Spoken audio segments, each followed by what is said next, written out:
තාක්ෂණයේ ගමට ගෙන යාමේ අරමුණින් නැරඹී ඊගම්මාන සංකල්පෙන් පොහොසත් වූ මහව නිකවැව දේවානම් පියතිස්ස මධ්‍ය මහාවිද්‍යාලය අද වන විට වයඹ පළාතේ හොඳම පරිගණක ඒකකයේ හිමි පාසල බවට පත් වී හමාරයි.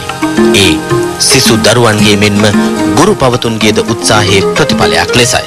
මේ අපේ පාසල තමයි වයඹ පළාතේ නියාමක ඊවිලේජ් ක්‍රියාත්මක වන පාසල. ඉන් පස්සේ අපේ දරුවන්ට මේ නිකවා ප්‍රදේශයේ නිකවාගම් පහෝරලෙන එකම පරිගණක ගම්මානයක් වශයෙන් සම්බන්ධ කරගන්න.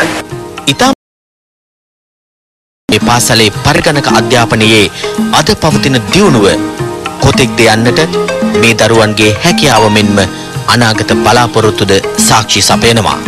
මේ අවුරුද්දේ අපේ ප්‍රසන්ටේෂන් නැත්නම් මෘදුකාංග තරගයක් තිබිලා තියෙනවා. ඒකෙන් අපේ මෘදුකාංග 200ක් ඉදිරිපත් කරා. එයින් අපිට සමානට තවත් පරිගණක මධ්‍යස්ථානයක් ලැබෙන්න ඉඩ තියෙනවා. වෙබ්සයිට්, වෙබ් බ්ලොග් වගේ දේවල් නිර්මාණය කරන්න පුංචි කාලේ ඉඳලම අපිට මේවා නිර්මාණය කරන්න ලැබීම ගොඩක් දුරට ලොකු වාසනාවක්.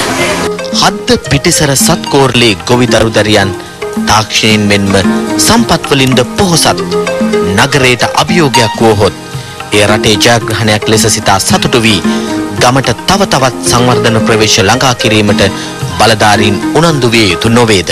දරුවෝ මේ වෙලේට තමන්ගේ නමින් වෙබ්සයිට් හදලා තියෙනවා, තමන්ගේ නමින් බ්ලොග් සයිට් හදලා තියෙනවා. ඉතින් බ්ලොග් කියන දේ සමහරවිට නගරයේ එන්න දරුවන් ඒ වගේම පාසල් දරුවන්ට අලුත් දෙයක්. ඉතින් මේක ඇත්තටම නගරයට අභියෝගයක් වෙමින් තියෙන මේ වෙනකොට අපේ ඊගාව බලාපොරොත්තු වෙන නිකව මේ ඊගම් මානය විශේෂයෙන් මේ පාසල් පරිසරය Wi-Fi zone එකක් වඩ පත් කිරීම.